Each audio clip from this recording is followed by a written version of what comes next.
Kahnay, thank you so much for taking some time out of your day. I understand you're quite busy with school and everything that you got going on. You're making waves in the swim community. Apologies for the pun, being the first transgender male to compete in Manitoba. When I say that, what goes through your mind, Kahnay?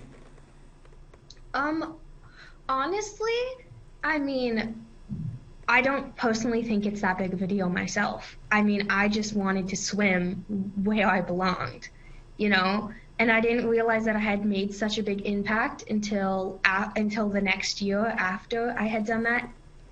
Well, and so what was it like for you to compete then? It was scary. I was quite nervous before doing it.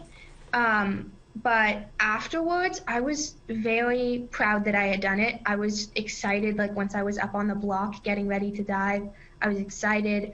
And, you know, like the next year when I got to see other transgender people competing on the side that aligns with their own gender, I started crying because I couldn't believe that, you know, I had made such a difference. Well, what was that like for you to see the impact that you made on other people? I mean, to have other people look up to you and be inspired that, you know, they're living their true self. I mean, what was that like for you? Like you said, you were like crying almost. Like, what was it like to see other people competing the next year?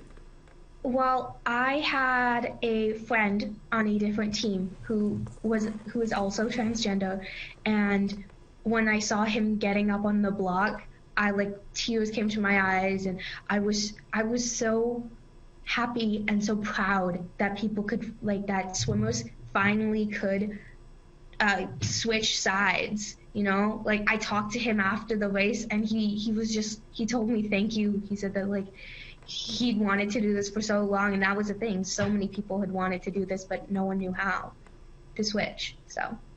Well, so, like, I imagine there's been some ups and downs throughout your journey. I mean, how does it feel to break the barrier and to see other people just, like we mentioned, just living their true self?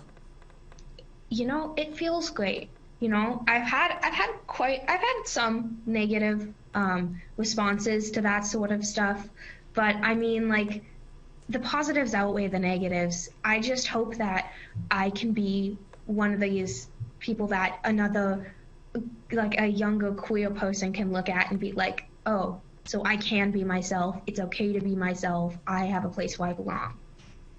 So who did you rely on through some of the negativity? I know your mom is a big part of your life, right? Who did you rely on to help get you through that? I relied on my mom. You know, she's my biggest supporter. I relied on my friends, because even though people were saying hateful stuff, my friends were contrasting it with saying stupid, funny stuff. So, you know, like, I think that having a good support system is the best thing a person can have. Absolutely. And what does it mean to you to bring LGBTQS2S plus, voices to the forefront? I mean, it seems so natural to you to just be yourself. And I mean, I imagine it could be hard for some others, but seeing you and how you do it, I mean, what's it mean to bring those voices to the front? I mean, I wasn't always open and being myself. I spent quite a lot of time trying to fit in, but eventually I just kind of decided that, you know, why would I want to fit in? No one truly fits in. You know, like, I have found so much joy, so much more happiness just being my true self and surrounding myself with people who care about that. And I mean, being able to be someone who brings queer voices to the forefront has been an honor. It has been so great. I mean, like, I hope that I have an impact on a future generation of people who can just can be who they are from the beginning and not feel like they have to fit in. Well, so along with your swimming, I understand you're also taking some university level classes in high school. First of all, how's that going, and what does it take to sort of add that to your plate and be successful at it as well? So yeah, I take courses at MITT, which is the Manitoba Manitoba Institution of Trade and Technology. It is a lot of work, but it's a lot of fun. You know, I get along with my classmates. And honestly, it's it takes a lot of hard work. I spend most of my nights doing homework. I spend a couple hours every night doing homework along with my swimming. And then, it's work, it's dedication, but again, like, it's support system. I would never have been able to make it as far as I have in my university courses if it wasn't for my family. Well, so what's sort of behind the decision to take some of those courses now? When I was in middle school, I was extremely interested in coding. And when I was in like grade 8, a new school, the Pembina Trail School Division had this new school running called PTech, which was Pembina Trails Early College. It's focused on cybersecurity, like computer stuff, basically.